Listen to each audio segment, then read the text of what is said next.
Ashuma harka fuunee daawwattoota keenyaa kun daawwachaatti kan jirtan tamsaasa kallattiin isiniif darbaatti kan jiru Oromoo Diyaaspooraa Miidiyaadha. Oromoo Diyaaspooraa Miidiyaa guyyaa har'aan keessummaa tokko qabadheen isiniif dhiyaadhe. Keessummaan keenya ogeessa fayyaati. Gama ogummaa fayyaa irratti nama barnootaa fi muuxannoo isaa qaban Dooktar Lammii Balaay jedhamu. Dooktar Lammii Balaay waliin turtii wayita taasisnutti dhimmi nu irratti fuudheffannu inni ijoon yookiis immoo inni murteessaan waa'ee dhibee koronaa vaayirasii addunyaaf yaaddoo ta'e kanarratti waan galtee ta'u yookiin dhaamsa ta'u qaba. Dooktar Lammiin maarreen egaa turtii keessaniin immoo waan ogeessi fayyaa Oromoo kun barsiisanirraa barachuudhaan akka itti bohaartan abdii guddaan godha. Dooktar Lammiin dabalataan immoo yeroo ammaa kana dhaabbata fayyaa addunyaa WHO'dhaaf hojjechaattidha kan jiranii biyya Switzerland magaalaa Jeneevaatti jechuudha. Maarreen egaa turtii keenyarraa akka hedduu barattan abdiin godha. Mee dooktar kallattiidhaan warreen nu daawwachaatti jiran akkam jirtu fayyaa keessanii nu jedhaatii kallattiidhaan gara maree keenyaatti kan dabarru ta'a. Hayyee hordoftoota dhaggeeffattoota Oromoo Diyaaspooraa Miidiyaa akkam jirtu jedha. Ani Dooktar Lammii Balaay jedhama. Egaa kan ani speeshalistii ulfaaf gadameessaati. Yeroo ammaa fellowshippii family planning jalqabee waldaa fayyaa addunyaa hojjechaa jira. Egaa kanumaan jedha waa'ee ko.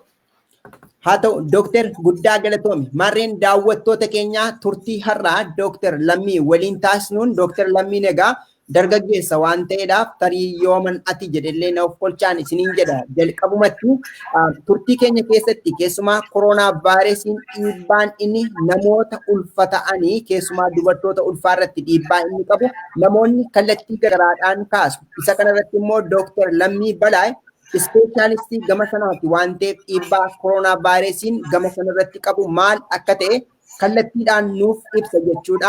Isinis dhimma kanarratti akka odeeffannoo guddaa argattan abdii guddaan godha. Haaluma wal fakkaatuun immoo yeroo ammaa kanatti waldaan hakiimota Oromiyaadhaa yookiis immoo OPAN maal dalagaatti jiru isa kana keessatti tumsa maalii barbaadu kan jedhurattis dhaamsa qaba.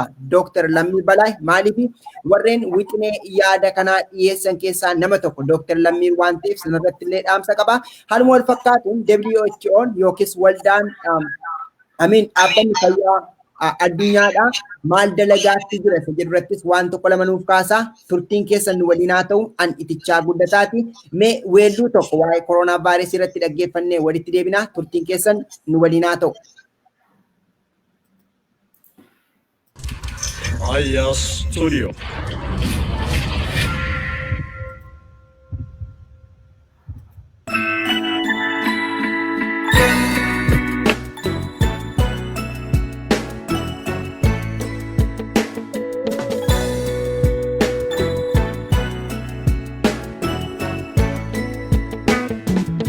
Fayyaa gabaannee kan waliif jiraannu yoo lubbuun jiraannee kan wal mararfannu walirraa sissignee fayyaa eeggannu ammas harka diigannu tokko taane gamtaan kaane fayyaa eeggannu dhukkuba koronaa balaaleffannu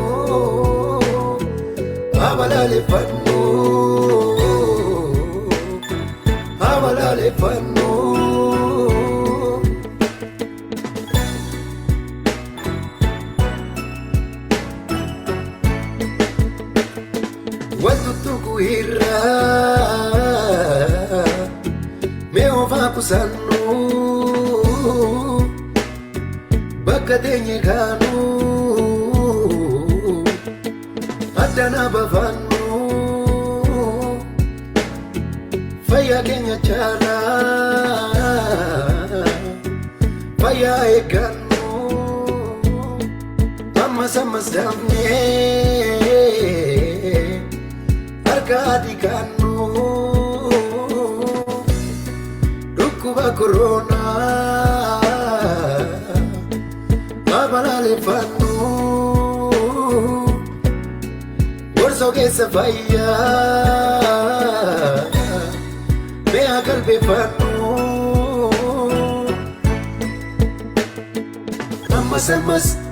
ammas harka dhiqannu tokko taane gamtaan kaane fayyaa eeggannu dhukkuba koronaa balaaleffannu abalaaleffannu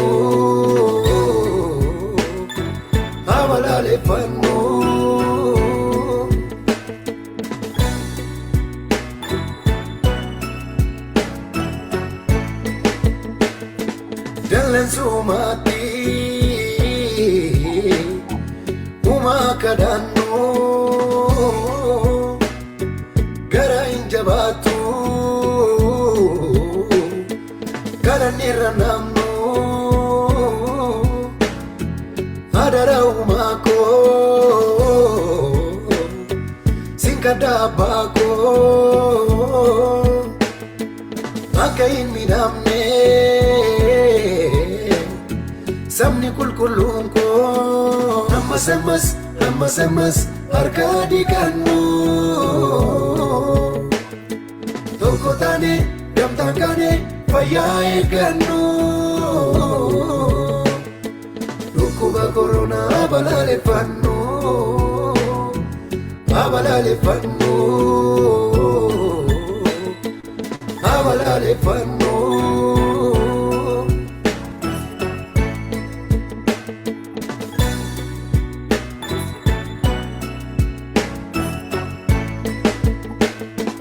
lammi koo adaraa kan biyyaaf kanaala irraa of eegnu dhukkuba koronaa rabbi jira jenne nu of hin dagaannu innis nu gargaara nuti isa gargaarru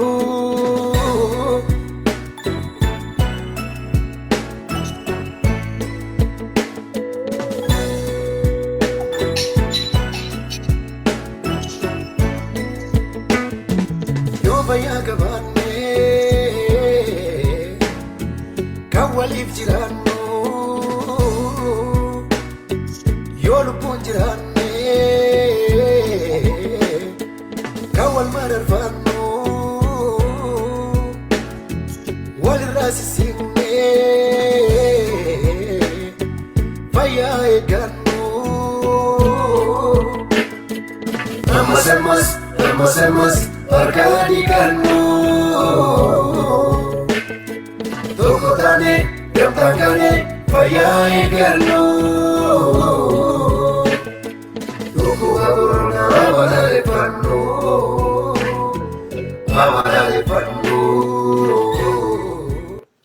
Ayeen daawwattoota keenya weellisaa Naakkoo Sabbooqaa weelluu isaaf guddaa galateeffanna. Maarreen egaa weelluu kanaan namni kamiyyuu dhukkuba koronaa vaayirasii irraa akka of tiksuudhaaf dhaamsa jabduu dabarseera. Maarreen egaa weelluu kanatti akka hedduu barattaniif irraa bohaartan abdii guddaan godha. Maarreen egaa kallattiidhaan gara qophee keenyaatti kan dabarru ta'a. Keessummaan keenya akkuma jalqaba irratti isin beeksise Dr. Lammii Balaay jedhama. Dr. Lammii Balaay yeroo ammaa kana WHOdhaaf yookiis immoo wal dhaabbata fayyaa addunyaadhaaf kan inni dalagaatti jiru. Maarreen egaa marii keenya keessatti immoo dhimma koronaa vaayirasii irratti fuulleffannaa. Keessumaa tibba kana immoo wanti nuyi fudhachuu dandeenyu mormeen daayirikteera dhaabbatichaa kan ta'ani Dr. Tewodiroos Adaanuu mudachuu isaallee argaatti jirra. Keessumaa miidiyaalee garaagaraa irratti tarii dhimma kana irratti illee waan jedhu qabaachuun mala. Turtiin keessan waliin haa ta'u. Mee Dr.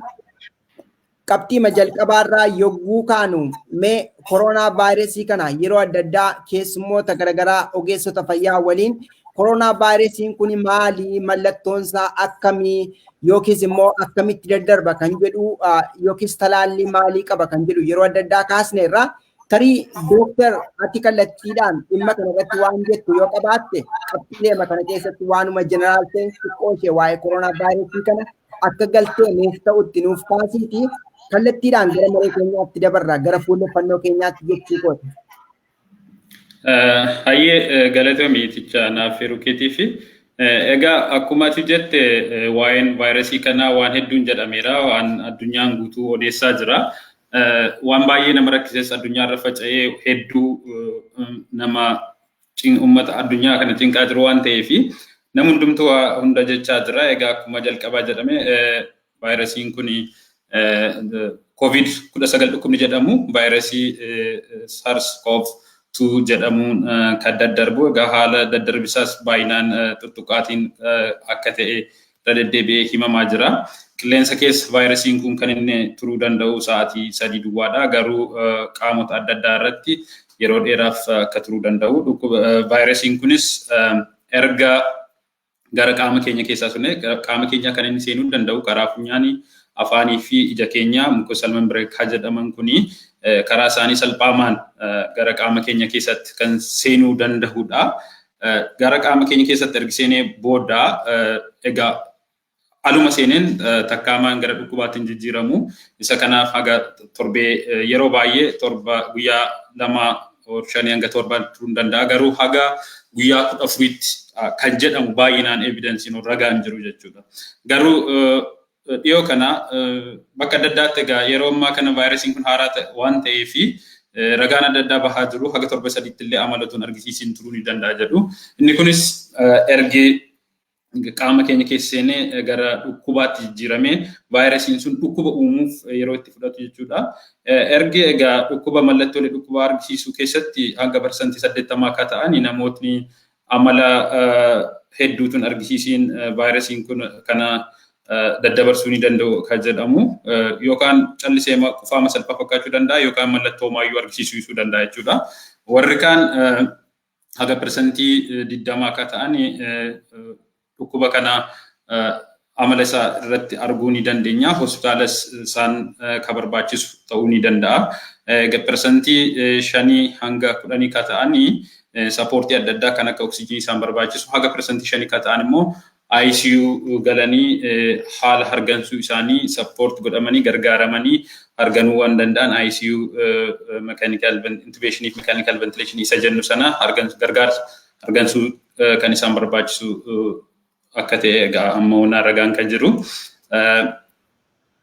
Ragaan wanni kun jiraatus amma egaa irruma deddeebi'ee qorannoon adda addaa godhamaa jira. Vaayirasiin kun haaraa waan ta'eef amma wanti effective ta'ee bu'aa buusu itti addunyaan waliigalee hojjechaa jiru ittisa vaayirasii kanarrattidha. Inni kunis inni tokko egaa addunyaan bakka baay'ee mana taa'aa jira. Isa kana physical distancing jedhanii physical distancing jalqaballee egaa social isolation wanta akkas jedhu garuu physical distancing more appropriate termidha jedhamee amma mana oolu kan stay at home kan jedhamee fi akkasumas respiratory hygiene kan jennu yeroo qufaanu ciqilee keenya fayyadamu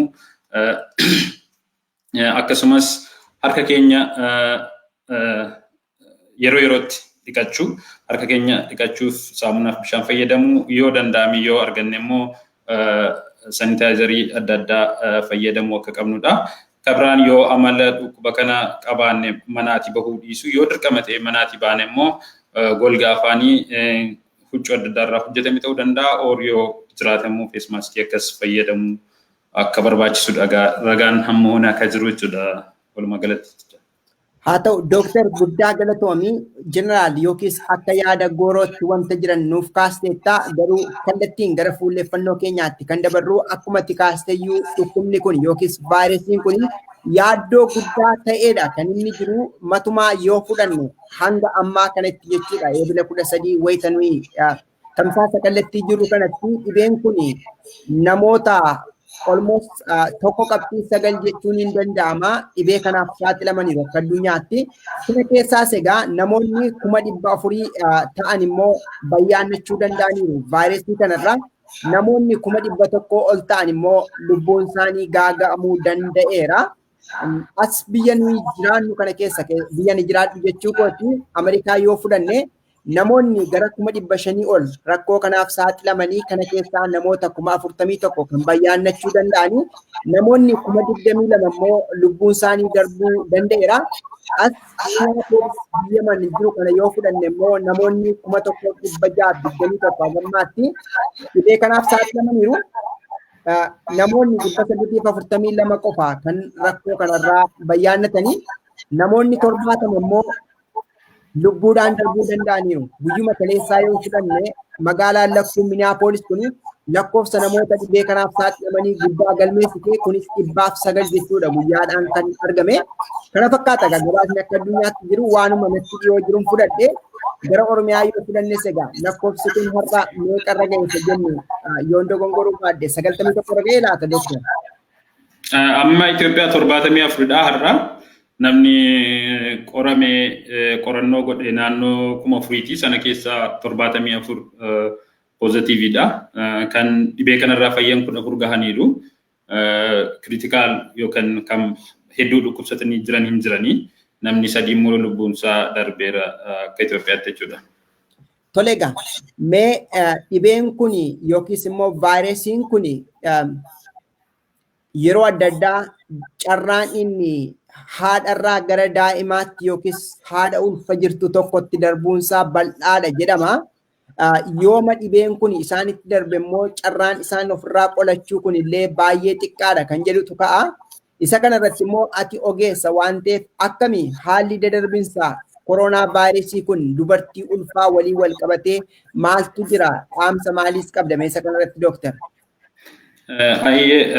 Egaa vaayirasiin kun yeroo ulfaa akkuma namoota kaanii dubartoonni ulfaas vaayirasii kanaan saaxilamuu danda'u. Vaayirasii kanaaf erga saaxilamanii egaa ulfa akkuma beekamu wantoonni jijjiiraman jiru. Dhukkubatu hin ta'in garuu jijjiiramni ulfa waliin dhufu ni jira. Tokko haala ittisa qaamaa keenyaati. So relative immune suppression kan jennu jechuudha. Inni suni yeroo infectioniin akkasii vaayirasiis baakteeriyaas ta'uu danda'a uumamu haala namoota kaanii waliin ofirraa ittisuu danda'u kan jedhudha yaadni jiru. Haa ta'u malee dhukkubni COVID-19 kuni haga yoonaatti kan riippoortii ta'e naannoo dubartoota ulfaataa naannoo 130 ta'a garuu keessota tokko qabachuu ni mala. Hamma kana riippoortii ta'e irratti haalli mallattooleen yookaan amalli dhukkuba COVID-19 kana warra kaanirraa namoota kaanirraa adda miti dubartoota ulfaa faana jechuudha. Amma yoo fudhanne mallattoon dhukkuboota kanaa ho'isa qaamaa, qufaa akkasumas hafuura baafannaa ulfaachuu waan akkasii kan jiru namoota kaanirra kan jiru dubartoota ulfaa irrattis akkasuma immoo dubartoota ulfaa irratti baay'ee jabaatee hin mul'atu. Akkuma warra kaanii amalli dhukkuba kanaa wal fakkaataa jechuudha yeroo dubartoota ulfaa irrattis. Kanaaf maayilni akkuma jenne sana persentiin 80 kan ta'an maayildi kan jennu dhukkuba salphaa ta'e jechuudha. Dubartoota ulfaa irrattis akkasuma haga 80% kan ta'u dhukkuba salphaa COVID-19 jechuudha kan jiru haga yoonaa. Haa ta'u malee garuu evidensiin ragaan jiran kuni baay'ee muraasa. Qorannoo sirnaan evidensii guddaa ta'e kwaalitiin isaa gahaa ta'e miti. Maaliif wanni kuni pandemiksiidha yeroo hin jiru qorannoo sirriitti godhamuuf yeroo hin jiru sanaaf dubartootni ulfaa COVID-19 qabamanis riippoortiidha kan ta'anii maaliif baay'ee waan hin taaneef jechuudha. Haala kana keessatti ragaan jiru yeroo tokko dubartoota tokko irratti otoo yeroon hin gahin kan jennu ulfa irratti yeroon dahumsaa gaheera kan jennu 37 hanga 42 dha. 37 dura yoo dhufe ciniinsuus haa ta'u wanni ta'u otoo yeroon isaa hin gahin ta'e kan jennu. Kanaaf dubartoota tokko irratti riippoortiin haga yoonaa jiru yeroo otoo hin gahin ciniinsuun dhufu preterm labor kan jennu jechuudha. 37 dura kan dhufuu danda'u. Kabraani bishaan bubbee 37 dura dhangala'uu ni danda'a. Innis premature rupture of membrane isa jennu jechuudha. Akka ulfi irraa kabahes ni jira. Akkasumas garaa keessatti mucaan du'us kan isaan mudatee jira. Inni kun dubartoota muraasa ta'an irratti kan mudate. Haga kana baay'ee kan nama yaaddessu rakkoo dubartoota ulfaa irratti kan gahu hin jiru jechuudha. Kabiraan egaa yoo dhukkubni COVID-19 kun yeroo ulfaa uumame kan nama yaaddessu gara ulfaa kana gara mucaa ni darbaa isa jedhudha. Kuni kan inni beekamu tokkoffaa otoo da'umsaan dura otuma mucaan gadameessa keessa jiru in utero akkamitti wanni kun gara daddarbeeramu hin daddarbine isa jedhu ittiin ilaalamu ni jira. Kunis ultrasoundii fi akkasumas bishaan bubbee sana fuudhanii qorannoo gochuutiin ilaalamuu ni danda'a. Kabiraan immoo ergi da'umsa booddee yeroodhaan dafanii mucaa irratti qorannoo gochuudha jechuudha. Isa kanaafi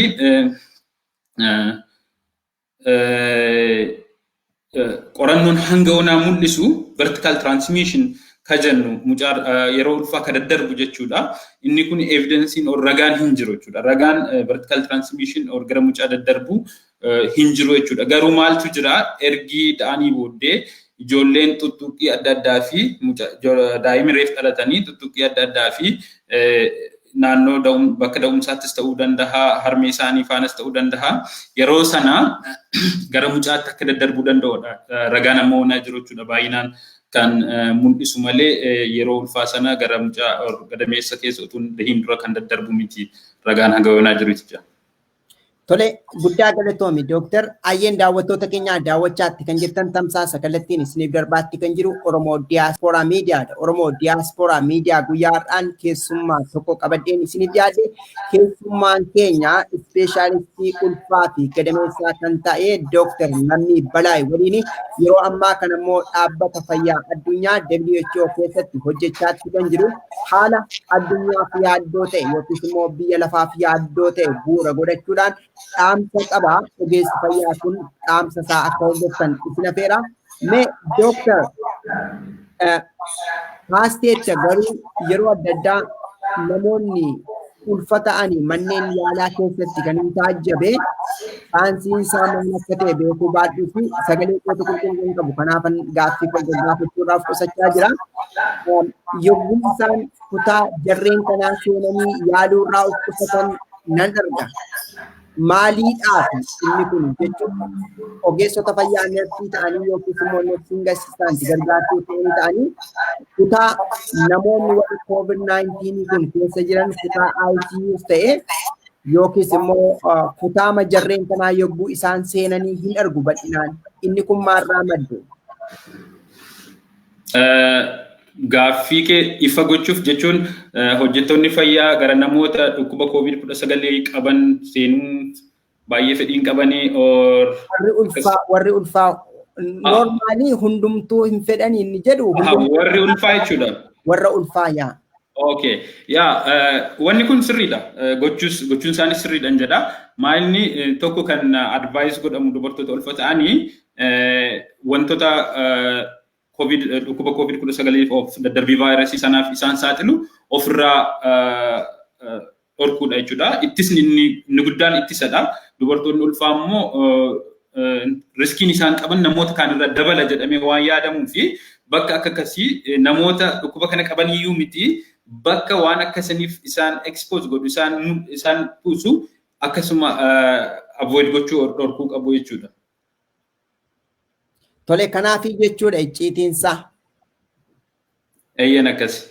Tole meegaa amma kallattiidhaan waa'ee koronaa vaayirasii kana kaasneerra mee dhaabbanni fayyaa addunyaadhaa yookiis WHO'n rakkoo kana qolachuuf hojiin hojjechaatti jiru maal fakkaata? Mee tarii gama kanatti waan nuu kaastu yoo qabaatte.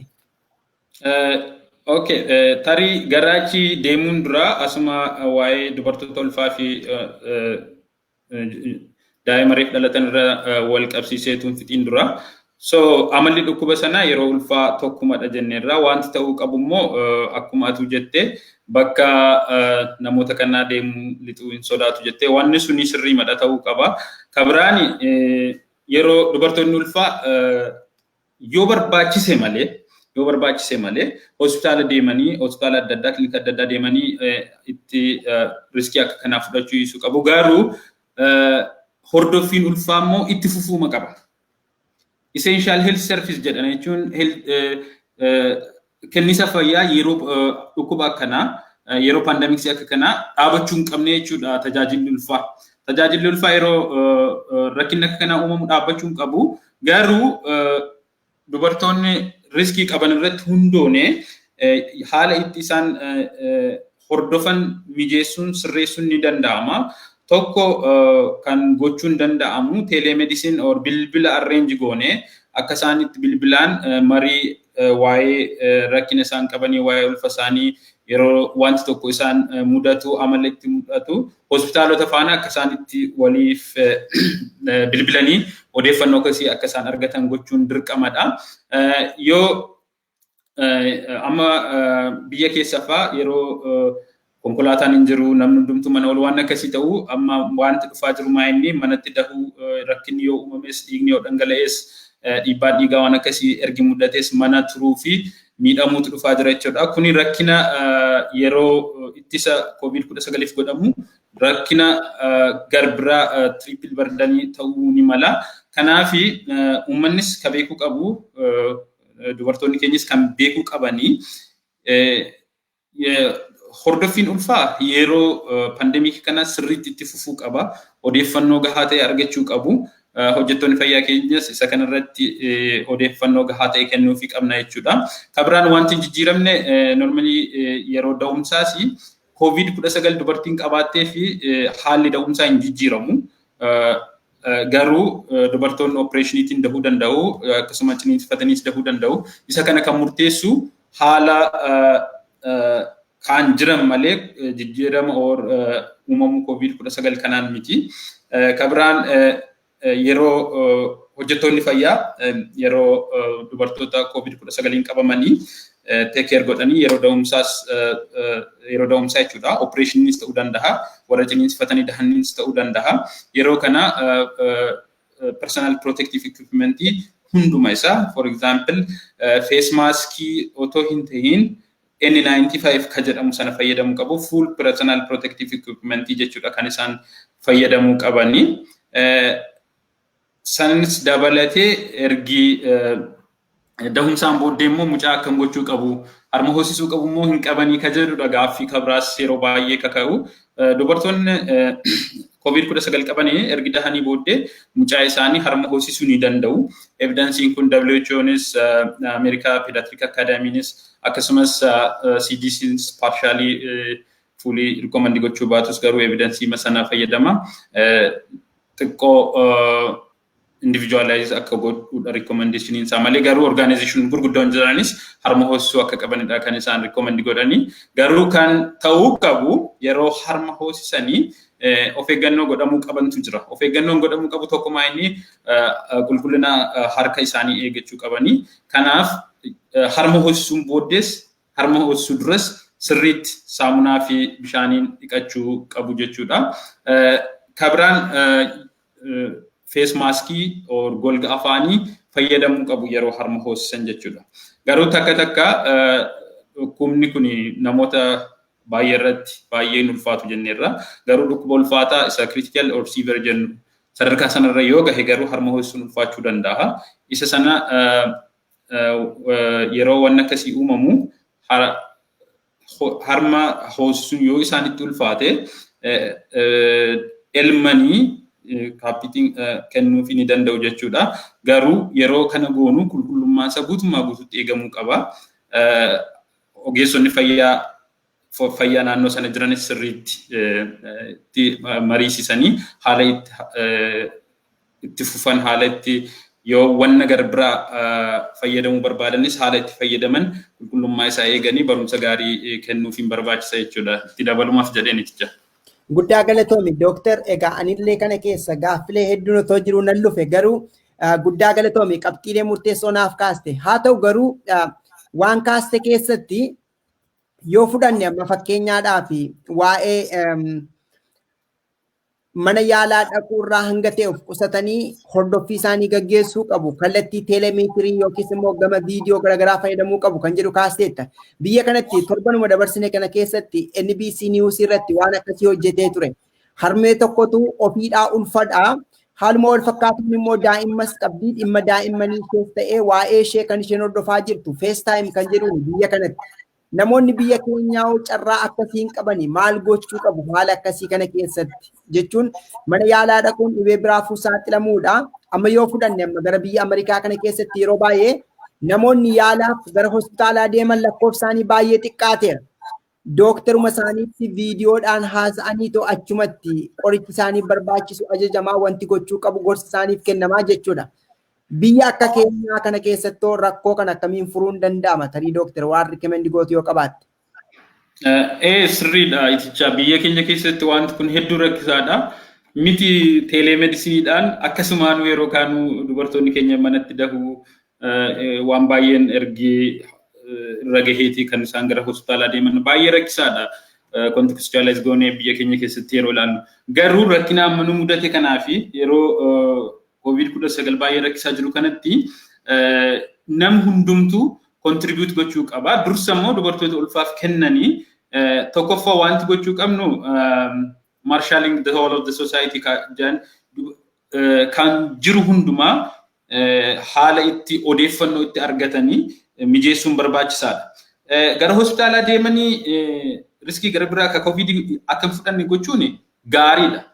Inni gaariidha. Garuu eenyutu akkas gochuu danda'a? Warra kamtu akkas gochuu danda'a? Isa jedhu garuu murteessuun barbaachisaadha. For example, fakkeenyaaf yoo fudhanne dubartoonni yeroon ulfa isaanii 32 gadi ta'e fi rakkina addaa kan hin qabne, dhiibbaa dhiigaa kan hin qabne, sukkaara, kalee yeroo ulfaa dhangala'uu dhiigaa kan hin qabne, ulfisaa rakkina homaatu kan hin qabne hundumtuu kan gaarii ta'e sochii mucaa akka sirriitti dhagahanii kan hordofuu danda'anii sochii mucaa isaanii yeroon ulfa isaanii 32 gadi kan ta'e yeroo paandemikii kana yeroo isaanitti ilaalamanii achi fageessuu dandeenya. Achi fageessuu dandeenya akka hospitaala dhufanii wannoon jennee jechuudha. Garuu yeroo akkas goonu immoo bilbilanii yoo waan tokko isaan for example shampoo dhangala'uu danda'a, dhiigni dhangala'uu danda'a, waan tokko waan isaanitti dhagahamu jiraachuu danda'a. Yeroo waan akkasitti dhagahamu garuu callisanii mana akka hin teenyeef yoo xiqqaate bilbilanii waan akkasitti dhagahameera kuni maalidha jedhanii akka isaan gaafachuu danda'an mijachuu qaba malee callisnee yoo waan hundumaa cufnee miidhamuu danda'u jechuudha. Kabraan warri dabalataan dhibee garaagaraa qaban ni jiru. Dhiibbaa dhiigaa ta'uu danda'a, dhangala'uu dhiigaa ta'uu danda'a, bishaan bubbee roosaa malee dhangala'uu ta'uu danda'a, dhibee keessoo warra kan akka dhiibbaa dhiigaa, sukkaara, laphee kan qaban jiru. Warri kun jalqabumaayyuu yeroon ilaalamuu warra qaban sirriitti hordoffii isaan barbaachisu waan ta'eef isaan hordoffii isaanii sirriitti itti fufuu qabu. Garuu yeroo hospitaala hordofanii hospitaalonni suni dubartoonni kun akka isaan riskii gara biraaf exposed hin taane mijeessuu qabu jechuudha. Ofuma isaanii haala itti hordoffiin ulfaa namoota kaanirraa adda bahee ilaalamuu qabu. Isaanumatu sirreessuu qaba jechuudha. Ammas normally tajaajila fayyaa barbaachisoo ta'aniif itti fufuu qaban keessaa tokko hordoffii ulfaati. Fi tajaajila da'umsaadha inni biraani. So wanni kuni akkuma yeroo lola COVID-19 faana qabnee jirrutti isa kana immoo irraanfannee balaa gara biraaf akka dubartoota keenya hin saaxille irratti hojjetamuu qaba. Yeroo tiraanispoortiiwwan akkasii cufamu haala itti ambulaansiin itti argamu sirriitti mijachuu qaba. Haala itti buufata fayyaa deeman waan akkasii COVID-19 odeeffannoo COVID-19 yeroo kenninu warra kanas bukkeemaan itti himaa deemuun barbaachisaadha.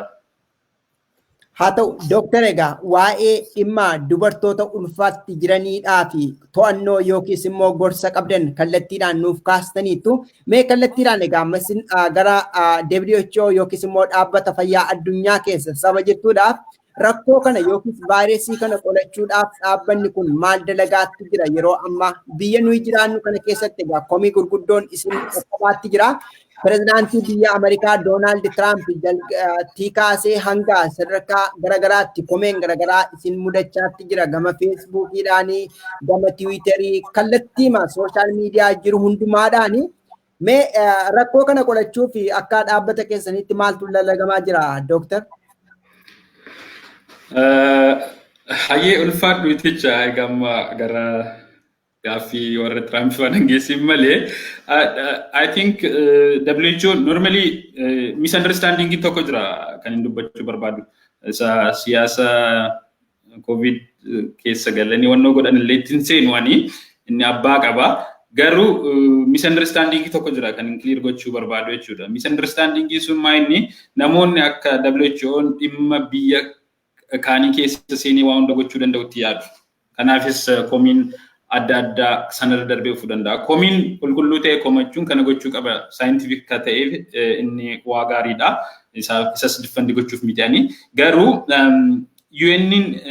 UN agency jiran keessaa warra kaan normally UN agensoota kaanii keessa seenanii haala for example nageenya ummata akka kan miid wantoonni tokko yeroo uumamanii keessa seenanii influence wanta gochuu danda'an jiru. Garuu WHO UN agency keessa isa tokko ta'us waan akkasii gochuu hin danda'u. So I think inni sun akka kanaatti keessa seenee influence gochuu hin danda'u akka sanaatti hubatamuu qaba. Ergi wanni kun beekamee dhukkubni kun jalqaba pneumonia of unknown origin jaaniiti December 31 kan reported ta'e jechuudha. Province Wuhan jedhamuti biyya China jechuudha. Sana booddee kan ture kan ani quba qabu yaa wanna kana kan deal godhan departmentii emergency departmentii da WHO keessa departmentii kiyyaallee miti garuu yaa akka dhaabbataatti quban qaba. Ergasii ka ta'e maayinni daataa jiru funaanamaa ture. Daataan jiru funaanamee ragaan jiru funaanamee qorannootu gaggeeffamaa ture. Qorannoo yeroo yerootti gaggeeffamaa ture. Kan hin quba qabu yeroo yerootti webinaara qorattoota adda addaa faana discuss godhamaa ture. Otuma jedhu wanni sun guddachaa yaa gaafa dhufu gaafa Januaarii 30 akka dhibee concern isaan godhuutti pandemic concern jedhama malee actually declaring goone gaafa Januaarii 30 jechuudha. San booddee gaafa dhibee dhufu biyya adda addaatti faca'u gaafa March 11 global pandemic jedhanii declare godhan. Isa kanarratti WHO'n hojii inni hojjete tokko wantoota jiru qorachuudha. Qoratanii odeeffannoo garaagaraa qulqullaa'aa ta'e irra gahuudha. Kanaaf WHO'n bakkoota adda addaatti qorannoo adda addaa coordinate gochaa jira. Still waan baay'een hin beekamne qorannoon gaggeeffamu tokkoffaa waa'ee vaayirasii sana beekuu irratti lammaffaa immoo waa'ee vaayirasii sana beekanii vaaksiinii fi diragii barbaaduu irrattidha qorichaa fi talaallii jechuudha. Isa kanarratti bakka adda addaatti qorannoo adda addaa coordinate gochaa akka jiran qubanan qaba. Gabraani informationidha. Pandemiksii kana bukkeetti infodemiksiin jira jaama. Nama kaaniif rakkisaadha garuu information amma bahu baay'ee overwhelmed kamtu dhugaadha kamtu soba hanga tullee kan rakkisu jechuudha. Isa kanaaf WHO'n platformii adda addaa Viberii, WhatsAppii, karaa Facebookiis, karaa Twitteriis, karaa adda addaa fayyadamee informationii qulqulluu ta'e disseminate gochuudha. Akka namoota biraan gahu gochuudha jechuudha. Isa kana gochaa jiru yoo argite odeeffannoon addunyaa kanarra baay'inaan deemaa jiranii kanuma WHO'n walitti qabee qulqulleessee karaa adda addaa namootaan gahaa jirudha. Kabraani WHO'n hojiin isaa inni guddaan tokko technical supportidha. Biyyootaaf technical supportii kennu jechuudha. Technical supportii kennuu keessatti yeroo pandemiksii miti actually kan jalqabu tokkoffaa biyyoota support yeroo gootu biyyi tokko wanna rakkina akka kanaaf balaa akka kanaaf deebii kennuuf or respond gochuuf qophiidha moo qophii miti isa jedhudha kan hojjetamu jechuudha. For example akka fakkeenyaatti yoo fudhanne kan biyya keenya Itoophiyaa akkam godhu seete WHO'n akka qaama alaa ta'e external ta'e evaluate godhu jechuudha. So wannoo jiru joint external evaluation ka jedhamu jira. kan biyya keenya published kan ta'e for example 2016 jira. 2016 skoorii qaba wanni kun. Wanna balaa akka kanaaf biyyi kun respond gochuuf maalidha kan jedhamu jechuudha. Skooriin suni 80% ol yoo ta'e biyyi sun reediidha jechuudha respond gochuuf. 40-80 yoo ta'e immoo biyyi sun reedii miti waa goggochaa jirti garuu pandemiksii yeroo sanatti yoo mudate waan baay'ee fiduu danda'a jechuudha. Kan Itoophiyaa yeroo sana 52% ture. So biyyi sun akka kanaatti bakka jirtuuf bartee akka isheen of qopheessitu WHO recommendation isaa biyyatti kennaa jechuudha. Kuni technical support WHO biyyootaaf kennu jechuudha. Egaa erga pandemiksii kanaati I think kan hin quba qabu naannoo biyyoota 133 maaskii surgical maaskii naannoo miliyoona 1 N95 naannoo 500 akkasumas gloobii harkatti godhatanii huccuu uffatamu waan akkasii biyyoota 133 ergeera WHO isa technical support kennurraan ka darbe jechuudha. Inni kun egaa qorichi ni barbaadama, talaalli ni barbaadama. Namni kan beeku qabu talaalli barbaaduuf qoricha barbaaduun wantuma salphaa miti. Talaalli qoricha qopheessuun or drug developmentiin stage naannoo akkas 4-5 keessa darbeetu kan hojjetamu. So yeroo fudhata jechuudha. Yeroo pandemiksii akka kanaa akkam yoo ariifate wantoota bypass godhaman wantoota tokko bypass irra daddarbanillee hojjetanii waggaa tokko walakkaa asii olti of malee sanaa gaditti qoricha argamuu hin danda'u. So kanaafi bukkeetiin qorichaaf talaallee hojjechaa garuu waan kana prevention strategy irratti biyyoota support gochuu fi odeeffannoo qulqulluu ta'e biyyoonni akka isaan argatan gochuudha jechuudha. WHO kan gochaa jiru. Kabiraan gorsa sirrii ta'e yeroo ammaa kana odeeffannoon garaagaraa nufaa akkas ta'e jedhama bakka tokkotti hydrochloroquine hojjete jedhame hydrochloroquine yaalamaa bakka tokko akkas jedhama. Maaliif kuni normally evidence tokko synthesized ragaan tokko kun akkas hojjetee jedhee kan bahu waan hedduu keessa darbeeti review ta'eeti evidence jiru hundumtu walitti qabameeti. Isa kana ragaa qulqullaa'aa ta'e walitti qabeetu biyyoota haala kanaan advice godha jechuudha WHO. Tole guddaa galatoomi Dooktar isa kana faana wal qabatee egaa akkuma ati iyyuu taajjabaatti jirtu mormiiwwan jajjaboon ka'aatti jiru sana qofas otoo hin taane gama Chaayinaa faana wal qabsiisee ammas gaaffilee kan ka'an tokko lamatu jiru. Innis maalidha? Dhaabbatumti kun iyyuu baay'ee corruptedidha yookiis immoo bifa wal qixa ta'een madaalaatti hin jiru yaadonni jedhan jiru jechuun egaa daarikteerri dhaabbatichaa kan ta'an Dr. Tewodiroos Adaanuumi isa kana faana wal qabatees aangoorraa ka'uu qabu effektiivii miti yookiis immoo kompiitaantii miti dhimma kanarratti kan jedhus gaaffileen tokko lama ka'u haaluma wal fakkaatuun immoo it is Chinese centric jedhu fakkeenyaaf bu'uureffamee kan jiru warra Chaayinaati garuu haa ta'u malee humna guddaa yookiis baasii guddaa kan gargaaraatti jiru immoo unudha jedhu warreen gara Ameerikaa jiran kuni kanaaf wantoota fakkaatantu jiru. Tarii egaa dhimma kanarratti dubbachuurraallee qusachuu dandeessa. Mormiiwwan WHO quunnamaatti jiru kana akkamitti ilaalta ati namoonni tokko dhimmi kun dhimma siyaasaati jedhu namoonni tokko immoo dhimma sanyummaati jedhu namoonni biroon immoo dhimma dantaati kan jedhanis jiru. Maaliif CDC immoo gamtanii jira sabateedhaaf jechuudha. Mee kana bu'uura godhattee ati akka ilma Oromoo tokkoo fi akka nama ogeessa tokkootti akkuma lammii addunyaarra jiru tokkootti kanarratti maal jettanii? Tole iticha isa kanarratti egaa waa jechuun natti ulfaata. Isa kanaan akkuma nama tokko miidiyaa irratti waan arguudha. Achis kan darbatamu deebii asiis Dr. Tewodiroos kennee hordofaan ture. Malee ani isa kanarratti informationii addaa ta'e hin qabu akkuma nama tokkotti wanta deemaa jiru social media fi miidiyoota adda addaa irratti kan hordofaa jiru jechuudha. Egaa rakkina achi keessa jiru sirriitti diteelii isaa hubachuun rakkisaadha. Tolega, yoo akkas jenne isa kana gaasumatti gabaabsinee raawwannaa ayyeen daawwattoota keenya daawwachaatti kan jirtan tamsaasa kallattiin isiniif darbaatti kan jiru Oromoo Diaspora Miidiyaadha. Turtii waliin taasisaatti kan jiru immoo Dr.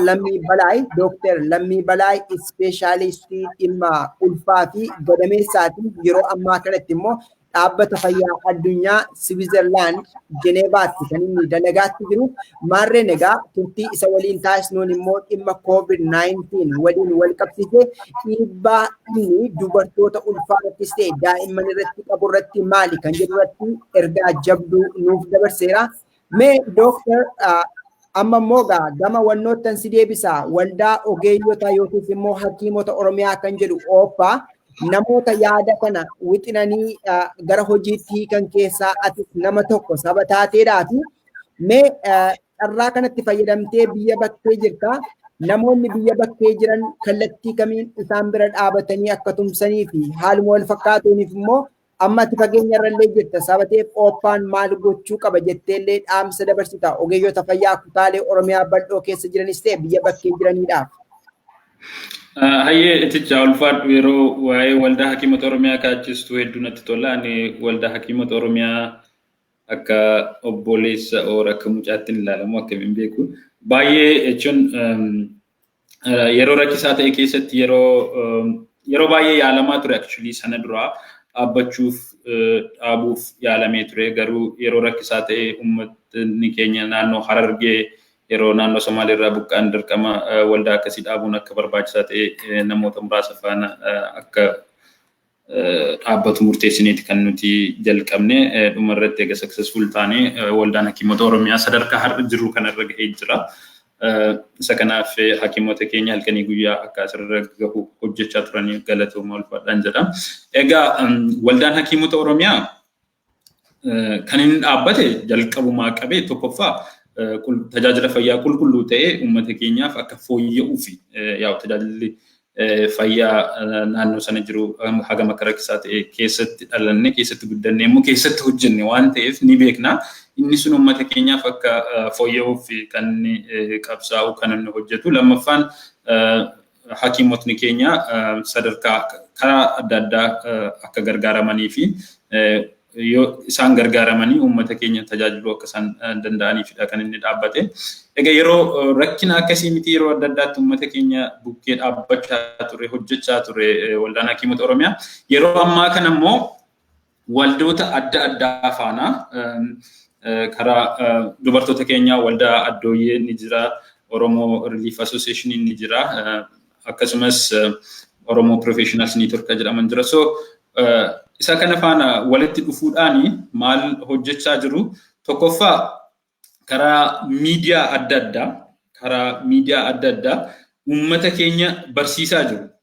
Uummata keenya barsiisaa jiru karaa Facebookii fayyadamaa jiru, karaa OMN deemanii fayyadamaa jiru, OBN fayyadamaa jiru. So yeroo akka kana carraa argataniin uummata isaanii barsiisaa jiru jechuudha hakiimonni keenya. Yeroo adda addaatti OMN for example guyyaa tokko guyyaa lamatti akkas eeganii waa'ee vaayirasii kana uummataaf odeeffannoo gahaa fi qulqulluu akka ta'e kennaa jiru jechuudha. Egaa karaa miidiyaa odeeffannoon daddarbu immoo gahaa ta'uu dhiisuu danda'a jedhanii waan yaadaniif naannootti advisory boardiin uumameera amma. Advisory boardiin kun dhaabbatoota adda addaa dhaabbilee Oromiyaa keessa jiranii fi akkasumas beektota Oromoo adda addaa biiroo eegumsa fayyaa Oromiyaa faana waliin ta'uudhaan advisory boardiin uumameera. Advisory boardiin kun maayinni hojiinsaa haala kamiin sochii adda addaa jiru. Sochiin adda addaa kun namuu dhaabbatni inni kun isa kana hojjeta, inni kun isa kana hojjeta, duplicate wanta irra deddeebi'amee hojjetamutu ta'a. Isa kanaaf wanna akkasii kan uumamne gochuu fi walitti dhufanii haala directionii strategic planning kaawwatanii ittiin hojjechaa jiru jechuudha. Isa kanarra darbee karaa miidiyaa adda addaa odeeffannoon kennamu uummata baadiyyaa bira gahuu dhiisuu danda'a jedhamee waan yaadamee fi koreen dhaabbatee hanga baadiyyaatti uummata bakka tajaajila adda addaa akka gahan hojjetamaa jira. Kanaaf immoo sagalee guddistuu fudhatanii konkolaataa fayyadamuudhaan biroocharii adda addaa uumanii baadiyyaa keessa deemanii uummata barsiisaa jiru jechuudha. Bakka adda addaatti maxxansaa jiru. Hakiimotni barattoonni waggaa 5ffaa waggaa 6ffaa medical schoolii jiranii hakiimonni waliigalaa ispeeshaalistoonni hundumtuu jechuudha. Ogeessota fayyaa warra kaan faana walitti qabanii baay'ee isaan akka uummanni odeeffannoon kun baadiyyaallee hanga gahuutti hojjechaa jiru jechuudha. Kabiraan kan isaan hojjechaa jiran egaa waan akkasii yeroo mudatu gaayidlaayinii qopheessuudha. Gaayidlaayinii adda addaa odeeffannoo sirrii ta'e afaan Oromootiin akka qophaa'u gochuudha. Isa kana biroosharoota adda addaa gaayidlaayinii yeroo jennu kan uummataaf kennamu biroosharii adda addaa duwwaatu hin ta'ini miseensotni kan isaan itti fayyadamanii Oromiyaa guutuu keessatti haala wal fakkaataan uniformiidhaan akka isaan barumsa kennaniif waan akkasii qopheessanii hiraa jiru jechuudha.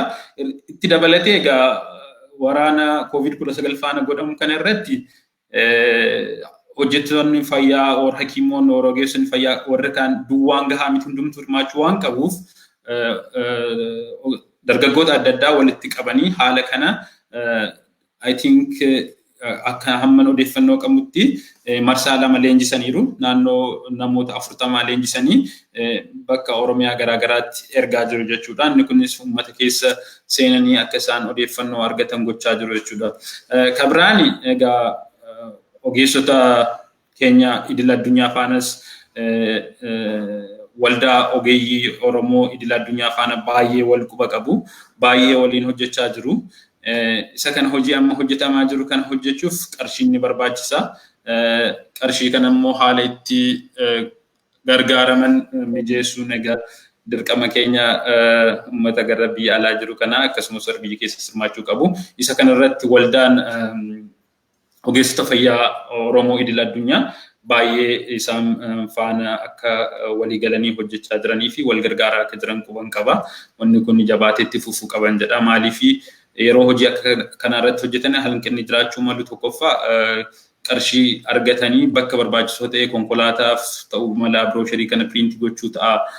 Kabiraan immoo haala itti ogeessota fayyaa fi meeshaalee ittisa gargaaru personal protective equipment haguuggee afaanii maaskii kan jennu gloobii kana huccuu ittiin ofirraa ittisanii isaan kana isaan barbaachisa. Kanaaf immoo qarshiitu barbaachisa.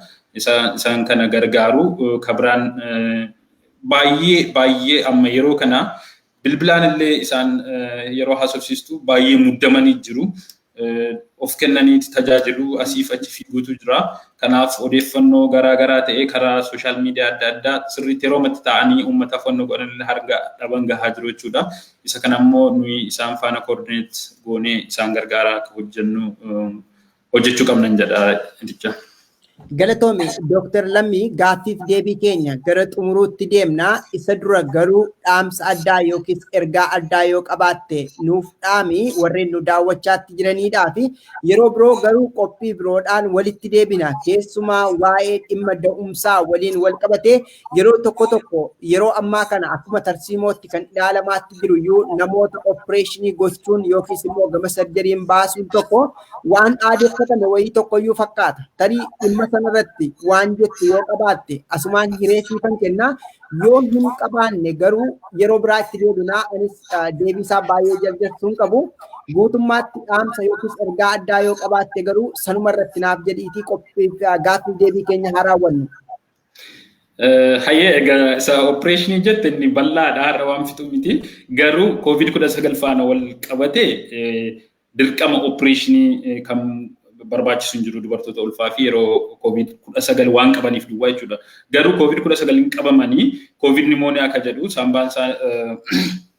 sombi isaanii yoo baay'ee hubame harganuu yoo isaanitti ulfaate yoo hargansuuf gargaarsa isaan barbaachise dafanii opereeshiniidhaan deessisanii gara dubartii sana gargaaruutti ceehuun barbaachisaa ta'uu danda'a jechuudha. Malee isa opereeshinii isa kan yeroo kana asofna COVID-19 faana wal qabate isa kanan siin jechuu barbaada. Egaa ani waan hin jechuu barbaadu egaa COVID-19 hundumtuu wal gargaaree wajjin dhaabbatee asirratti dhimma kamiyyuu jechuun marshalling the whole society ka jedhamu tokko boundary kamiyyuu wal raatu hin fageessin siyaasa haa ta'u maal haa ta'u hundumtu wajjiniin dhaabbatee dhukkuba kana ofirraa akka ittisnuufi akka moonu maaliif biyyi keenya capacity isheen qabdu gargaarsa fayyaa nuyi qabnu muraasa waan ta'eef ofirraa ittisuu irratti xiyyeeffannee aggressively sararratti hojjetamuu qaba isa kanaaf immoo namni hundumtu wal gargaaree wajjin hojjechuu qaban jedhama irratti haa ta'u guddaa galatoomi Dr. Lammii ulfaadhooti illee waan afferte Ayyeen daawwattoota keenyaa daawwachaatti kan turtan tamsaasa kallattiin isiniif darbaatti kan ture Oromoo Diaspora Media ture ogeessi fayyaa waliin marii taasisne immoo Dr. Lammii Balaay Dr. Lammii Balaay ispeeshaalistii ulfaa fi gadameessaadha yeroo ammaa kana immoo dhaabbata fayyaa addunyaadhaaf kan inni dalagaatti jiru maarreen egaa dhimma COVID-19 kan lammiilee addunyaafis ta'e biyyoota addunyaadhaaf yaaddoo jabduu ta'e kana bu'uura godhachuun dhaamsa ogummaasaa nuuf dabarseera maarreen egaa dubartoonni sadarkaa ulfaatti jiranis ta'e daa'imman maal gochuu qabu kan jedhu dubbisaa keessatti eereera waan ta'eef gara duubaatti deebi'uudhaan illee caqasuu dandeessu yookiin hordofuu dandeessu haaluma wal fakkaatuun yeroo ammaa kana komiin gama WHO yookiin dhaabbata fayyaa addunyaa irratti dhiyaate irrattis waan tuttuqe qaba haaluma wal fakkaatuun daayirikteera WHO kan ta'an immoo Dr. Tedros Adhanom isaanis mormii kallattii garagaraadhaan dhiyaata sanarratti dubbachuuf baay'ee of qusatullee waan ta'e koomentii godheera garuma duubaatti deebitanii daawwadhaan isiniin jedha ani tichaa guddataan ture yeroo biroo qophii biroodhaan hanga wal geenyuutti yeroo gaarii qabaadhaa isin jecha namoonni odeeffannoo adda addaa barbaadan keessumaa dhimma COVID-19 irratti bilbiloota armaan gaditti argaatti jirtan gara gadii kanatti dhimma bahuudhaan gama waldaa ogeessota fayyaa idil addunyaa yookiin IHOPA 18775622330 dhimma bahuudhaan haaluma wal fakkaatuun warreen Oromiyaa keessa jirtan immoo karaa bilbila bilisaa 6955 irratti barreessuudhaan gaaffii keessan dhiyeessuu dandeessu ogeessonni fayyaa yookiin waldaan hakiimota Oromiyaas ta'e kan warreen idil addunyaa isiniif deebisu kan jedhu asumaan dhaamsa qophii kooti yeroo biraa haala biroodhaan wal geenyaa hangasittuu yeroo gaarii